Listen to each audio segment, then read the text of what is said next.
Hi, this is Zak Mir with the Bulletin Board Heroes here on Share Talk for Friday the 26th of March, and not quite as grim a day as it was yesterday.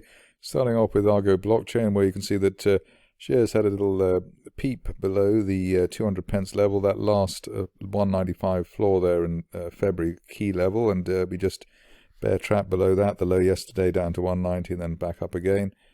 Probably given the delay that we've had to the upside argument, you probably want to wait to see whether the February resistance line there at £2.43 level with the 20-day moving average is broken before assuming the big target there towards £5 on a 2 to 3 month time frame.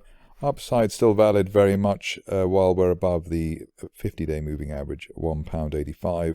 There's also the support there from the floor of the gap from last month, but at this stage 185 is probably enough in terms of risk on the Argo Blockchain technical position. Next up, a stock which I rejected yesterday, probably just because it was such a dull day, but had a good close for Aminex yesterday, and that close around the 0.52 level, clearing out the resistance over the last couple of months.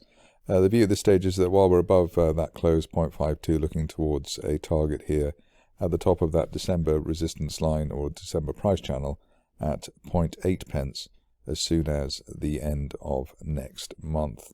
Onto a stock which I haven't given as much coverage to as maybe I should have, Audioboom, maybe haunted by the stock's history beforehand a few years ago, but the current situation is that we're in a prime bull situation, rising trend channel there from the end of September, top of the channel heading towards £6.50, and that could be seen as soon as the end of next month.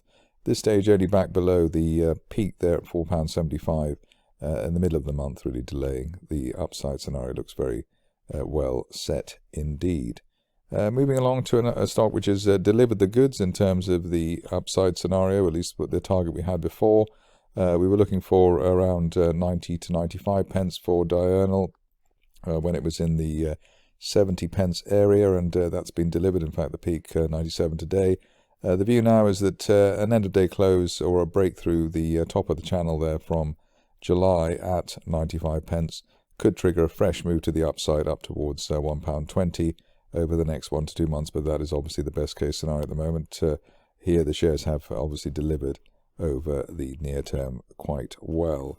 Always difficult to know or to deal with stocks which spike up as sharply as Ferro-Alloy Resources, but here we've had a rebound from above former resistance, well above former resistance in the mid-teens area or the upper teens area, low yesterday at 26 pence, and while we're above that, looking for the a retest of this month's peak at 45 pence by the end of next month. If you're looking for a decent signal, a decent one would be an end of day close above the top of the gap that we left yesterday. The top of the gap there at 29 pence, an end of day close above that would just confirm maybe to the doubters that the shares are back on a bullish trajectory.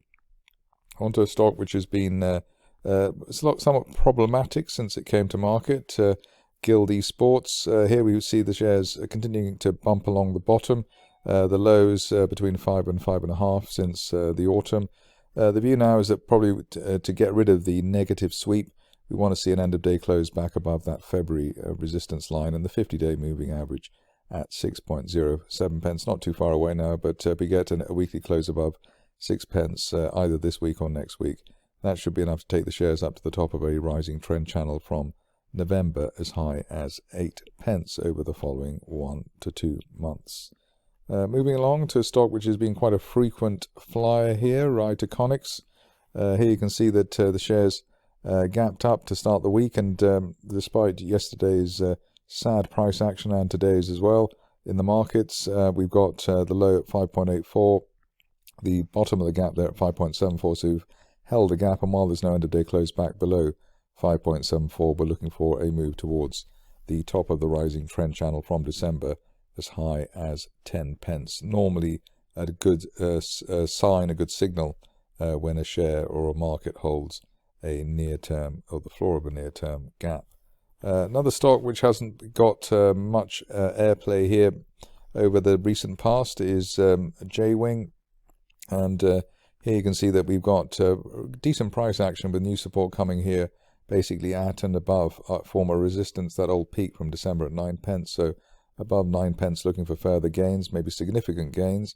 They could be up towards the top of a rising trend channel from back in September 2019, and that's promising a 2 to 3 month target here as high as 25 pence, as provided, of course, we remain above the 9 pence level. Onto a much requested stock, and here it is again, Omega Diagnostics.